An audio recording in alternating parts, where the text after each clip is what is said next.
We're sorry. The number you have reached is not in service. Please check the number or try your call again. This is a recording. Are you listening? Listen to people.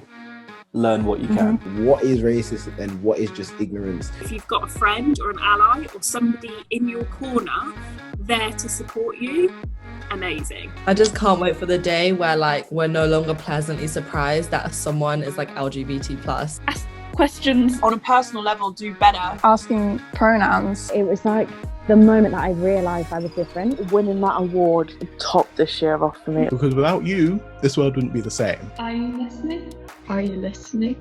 Are you listening? Are you listening?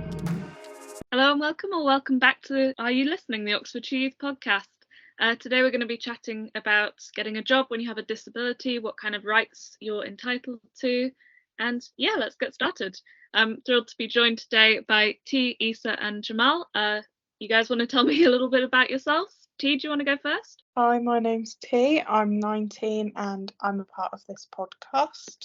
Hi, I'm Esah. I'm a student and I'm turning 19 tomorrow and I'm part of the Oxfordshire Youth podcast. Oh, happy birthday, Jamal. Hello there, my name is Jamal. I'm 21 years old and I am also a part of this podcast. Awesome. I just realised I forgot to introduce myself.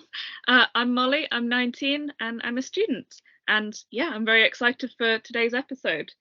So I thought that we'd kick things off just talking about what the barriers are that you face when you're getting a job and you have a disability. What kind of things that either you've experienced for yourself or you've heard of, and yeah, what are people's thoughts? Well, what I think is that people who have disabilities or hidden disabilities, for them it's quite difficult to find jobs because there's certain requirements and stuff. But now there's more facilities and accommodations, and with the right support they're able to actually find jobs that will allow them to learn new skills and stuff. Yeah, absolutely. Yeah, it can be it's difficult for both, but in different ways, having visible and invisible disabilities, because sort of with an invisible disability there's kind of this pressure to mask and to maintain looking like quote unquote normal or whatever, but with a visible disability then there's the sort of the stigma that comes with people looking at you and knowing that you're disabled, and then it gets into their own perceptions of what you can and can't do, which often isn't the case. Yeah, I agree with that. And I know that education can also be kind of the first barrier that you face when getting a job. So a lot of schools, they put kind of a lot of emphasis on grades, and I know that when I went to a mainstream school that was definitely the case, but after a while I transferred to a special needs school and they put a lot less emphasis on grades, which was good, but there was then a massive emphasis on getting us sort of into the workplace. And it wasn't really discouraged, but it was out of the norm for us to want to pursue further education, which you kind of need all the support that you can get. We're just getting back to people's perceptions of your abilities rather than sort of allowing you to demonstrate them for yourself. Yeah, Jamal, I know that when we were talking about this episode, I think you mentioned something really good about exams and exam accessibility. Yeah, that's right. Yeah. So basically, when the people with disabilities go to a special needs school, they can't do the exams or the grades or stuff like that. It kind of gives them the barrier to have a job, and I want them to show and prove to the employments that they can prove what's their skills, what their strengths are, so they can pursue their dream careers. Yeah, absolutely. That's so important. Yeah, it's difficult finding a balance between emphasis on grades and emphasis on sort of workplace experience. Absolutely. It's just they should be having the opportunity. Yeah, and talking of invisible disabilities, I think we were talking about there's this pressure to disclose that you have a disability in order to have your accessibility needs met. I think we were talking about that a bit. And yeah, so T, what are your thoughts on the barriers that you face with either a visible or invisible disability in work or in education, in getting to work? I feel like for me, I have 2 hidden disabilities, and I'm quite an open person, and looking for jobs, I've always disclosed them because I felt the need. Well, yeah, I felt the need to, because if I messed up because of my disabilities, then I felt like I wouldn't be like shouted at. Does that make sense? I don't know if that makes Yeah. sense.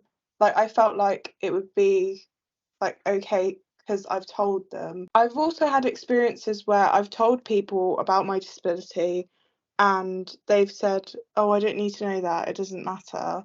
And then actually I've messed up because of my disability, and then people have had a go at me. Yeah, no, I know what you mean. Once you have disclosed, like say you're in an interview and they say, "Oh, do you have any disabilities or anything that we should be aware of?" Once you've said, if you choose to say, because you don't actually have to make anyone aware if you don't want to, if you choose to say, I feel like there's like a massive judgment on, so say you've got dyslexia and ADHD, their view of you is, oh, she can't read and write, or oh, she's going to be really chaotic. And I feel like people shouldn't base their whole judgment off of people's disabilities, if that makes sense. Yeah, absolutely. It's like, even though things seem to have gotten a lot better recently with some of the protections that have been put in place, it'll still take a lot to change people's sort of, I think, it was Jamal, you were talking about like unconscious bias. Yeah, that's right, absolutely. Yeah, it'll take a lot to change people's minds, even if we have proved that we're capable. I just want like the the employments and the managers to see the opportunity, and I want them to realize who we actually are, and that we can actually prove to them. Like I said, I went to a special needs school. The vast majority of my friend group are disabled in one way or another. And I don't know, I feel like we've got a kind of a unique kind of resilience that could probably be very valuable in certain careers and in our own lives. And people won't recognise that because they see that we are first and foremost disabled. Talking of the protections that are available now, I've been doing a lot of research into them. So not only are there laws protecting your rights in the workplace as a disabled person. Yeah, there's the Equality Act, which came into force in October in 2010 and is aimed at disabled workers and students, and outlines and it gives employers the power and responsibility to make reasonable adjustments to allow workers with disabilities to work in a way that's comfortable and accessible to them. Northern Ireland has something similar. They have the Special Educational Needs and Disabilities Order. Again, it's similar, gives employers the power to and the responsibility to make any kind of reasonable accommodations to allow their workers to work. Yeah, these laws cover people with all kinds of disabilities, from physical disabilities to mental health issues, sensory processing, neurodiversity, that kind of thing. And you're still protected under these laws, even if you once fell into the category of disability but have since improved or recovered. You are still protected. There are also an array of charities and unions.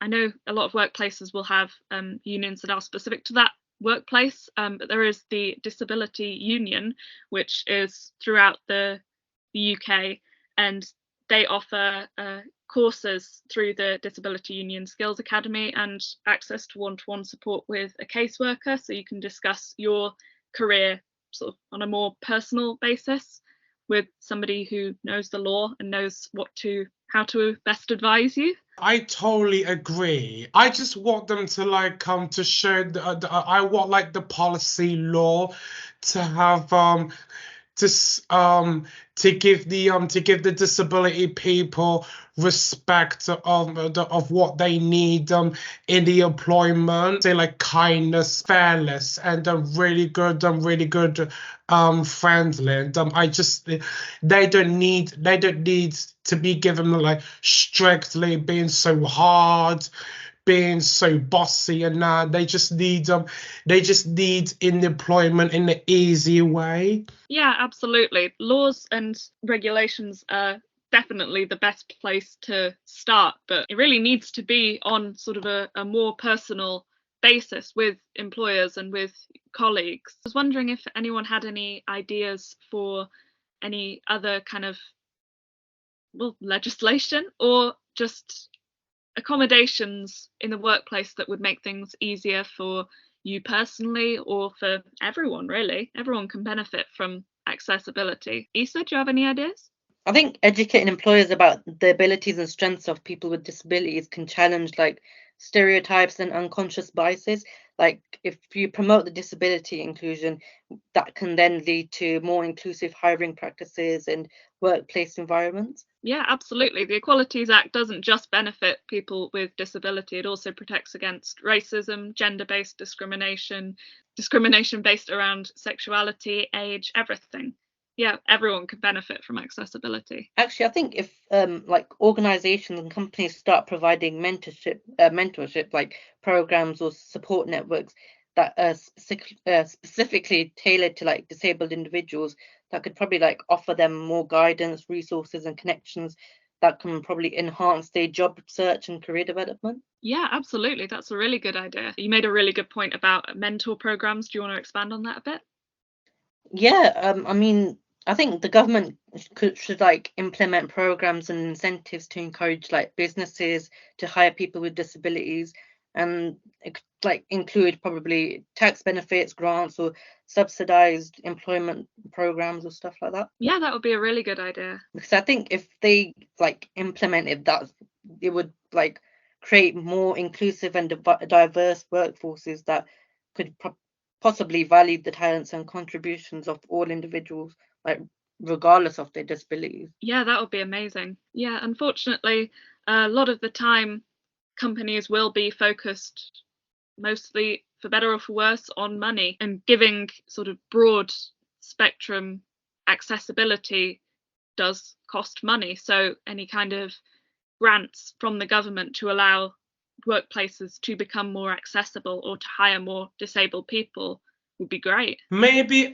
instead of the disability people showing them their skills are straight through like a CV, maybe like the law should give them the work experiments to the managers, employments, and the government to show them more like their skills and strengths through work experiments. Yeah, absolutely. Work experience is really valuable. Just to add on to what you just said, Jamal, I think that what you're saying is a really good point, because I was going to say that I think jobs, they should do an interview with you, but they should also do a trial shift like after your interview, if that makes sense, because at a lot of interviews, or at least in my experience, I've told people about my disabilities, and then I've not been given like the chance to actually show that I can do the work, if that makes sense. So I think if employers actually gave people the opportunity to show that they can do it, they would gain a lot of really good workers, disabled or not. Qualifications and a disability on paper are very different in practice. During a shift, work experience and trial shifts are very valuable. Yeah, definitely, because I feel like some people, they might be more academic, or some people are better at actually doing things. A lot of the time, practical experience can be a lot more accessible than sort of a traditional exam. In exams, often there's kind of one correct way of doing things, but that's not true for practical work. You can find different ways of doing things. You can adapt and innovate, really, which is something that workplaces really value and something that disabled people have been doing for a long time, trying to find your way around in a world that isn't accessible. You have to become quite creative. Yeah, talking of CVs and qualifications and finding a job, Oxbridge have a really good article on steps that you can take to find a job with a disability. And they mention gaining experience as looking for apprenticeships, placements, or even volunteering. I know that I have some experience with volunteering, and there were ups and downs, but they were very good at sort of disability inclusion. And yeah, I got to build some really good skills there.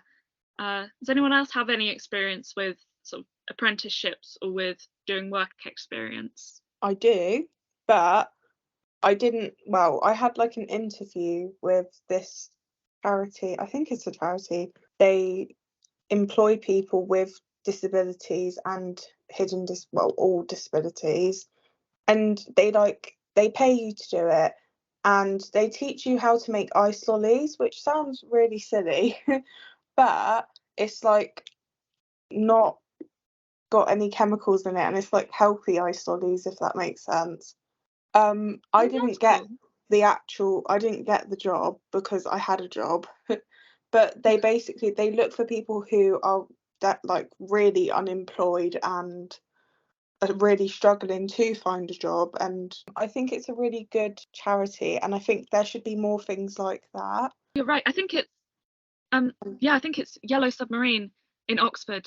I know that they do a lot of volunteer and sort of employing people with disabilities and sort of letting you kind of gain workplace experience, and that's really cool. Yeah, that's it, because it looks really good on your CV. I think the main thing is for employers, you do need to kind of have, it's sad that you have to have it because, you know, you should just be able to work, but you do have to have some kind of experience on your CV so that they can base their judgment off of something, and things like that give you that opportunity, if that makes sense. Yeah, absolutely. I actually had some pretty good work experiments. Oh yeah, how was it? It was really good.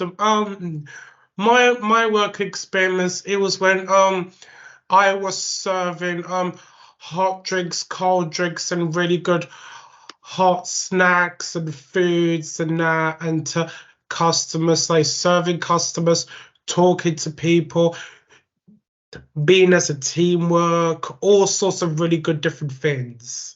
Yeah, those are really valuable skills. I remember my school had, as older students, on a Friday we would serve different like snacks. Like I think we did some like sandwiches and hot drinks for younger students, and that was really valuable. We got to learn a lot about sort of managing a kitchen, and I remember they got me to work the till quite a lot, and that was cool.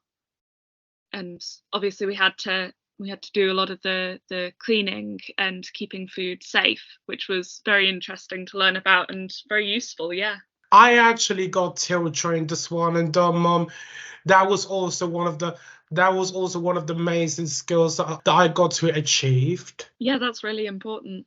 And talking to people as well, interacting with customers can be very useful experience wise. Yeah, definitely. I think, you know, speaking to customers actually also increases your confidence a lot, because I was quite shy before I started working and I wouldn't really talk to people. But when you're forced into an environment where you have to talk to people, you kind of get used to it, and, you know, you start getting to know different types of people, and it's definitely a very good skill to have.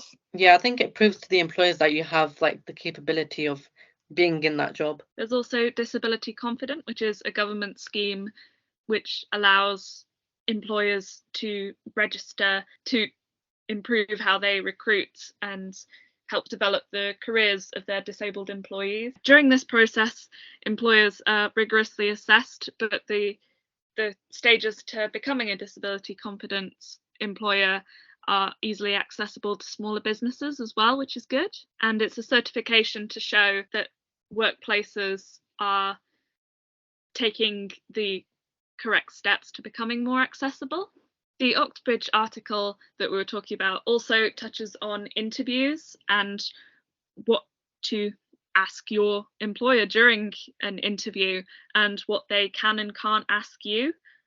So, for example, employers can ask questions about disabilities, especially physical ones, in application forms or in interviews, but they can only ask sort of more personal or specific questions after they've already given you a job offer, and they can't ask about any mental health conditions until they've given you a job offer. And if they were to then withdraw the offer, that would be considered direct discrimination. Finally, I just wanted to ask if anyone had any advice for people with disabilities going into education or going into the workforce. Yeah, what are your thoughts? T, do you have any ideas? I don't think, your disability doesn't define you, and if people are making you feel that way, then you should definitely report that or tell someone, because that is not okay and that's not good. It is a part of who you are, but it's not all that you are. Yeah, that's basically, you said it better than me, babes. Look at you go. Thank you. But yeah, you're right. Yeah. I mean, all I'm going to say is that it can be challenging at times for disabled people to find a job, but with the right support and accommodations, it's possible for them to find jobs that suit their skills and abilities. And also, many companies prioritize diversity and inclusion, so they shouldn't let their disability discourage them from pursuing their career goals. And they just have to remember that they have unique skills and talents that they can offer. Yeah, absolutely. Jamal? They should go to and try out different projects to build up their skills and strengths they need to pursue their careers. Yeah, definitely. Build your skills, build your self-esteem, build your confidence. Yeah, thank you so much for joining me, everyone. I think we've had a really great chat. Yeah, I've had a great time. Thank you. Yeah, thank you. Yeah, thank you so much for listening. Thank you so much. It's been a lovely episode, and I hope you all enjoyed it. Yeah, we've had a great time. Thank you so much for listening to Are You Listening?